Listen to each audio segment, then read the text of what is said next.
शहराम अपनी फैमिली के साथ बैठा ये बात डिस्कस कर रहा होता है कि उसके ऑफिस में काम करने वाले लोग उसकी फैमिली मेम्बर हैं और उन्होंने भी बहुत ज़्यादा मेहनत की है। तो मैं चाहता हूँ कि जब तक हम कोई नया बिज़नेस एस्टेब्लिश नहीं करते तो उन सबको मंथली बेसिस के ऊपर तनख्वाह मिलनी चाहिए, जिससे इसके पेरेंट भी एग्री करते हैं और कहते हैं जी वो भी मेहनती लोग थे और उन्हें भी इसका मुआवजा मिलना चाहिए। इसी दौरान शानज़े और फ़िरोज़ शहराम से मिलने के लिए उसके घर आते हैं। फ़रियाल उन्हें बिठाती है और निशात बेगम से वो बात करते हैं कि हमने ऐसे ही दानिश से इसे लोन लेकर देना है ताकि शहराम अपना बिज़नेस दोबारा से इस्टेब्लिश कर सके।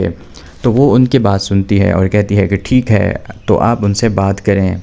इसी दौरान जब फ़रियाल उसे लेके जा रही होती है तो ज़ीनिया भी साथ जाने लगती है, जबकि निशात बेगम ज़ीनिया को रोक लेती है कि उसकी असली बीवी जो है सिर्फ वही उसे लेके जाएगी, तुम आगे उनके साथ नहीं जा सकती, वही उससे बात करेंगे।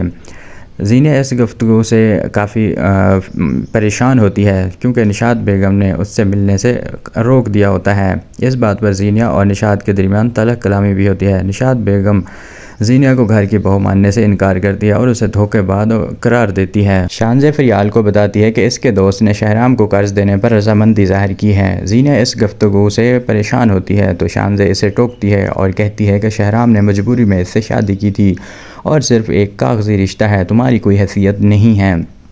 उसके बाद फ़रियाल के कहने पर शहराम फ़िरोज़ की बात सुनने लगता है और उसके दोस्त से मिलने के लिए भी तैयार हो जाता है। दानिश के दफ्तर पहुंचकर शहराम उसे पहचान नहीं पाता कि वो ज़ीनिया का एक्स हस्बैंड है, क्योंकि इसने पहले कभी दानिश को ज़ीनिया के साथ नहीं देखा होता।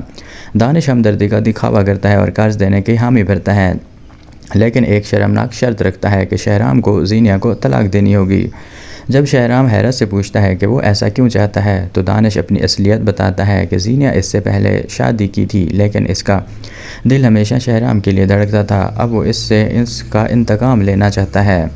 तो दोस्तों, आप क्या सोचते हैं इस ड्रामे के बारे में कि अगली एपिसोड के अंदर क्या होने वाला है? क्या शहराम दानिश की बात मान लेगा और उससे लोन लेकर ज़ीनिया को घर से निकाल देगा, या फिर शहराम अपनी इज़्ज़त नफ्स की खातिर इससे गुस्सा होगा और गुस्सा होते साथ ही इसका ऑफ़िस छोड़ देगा?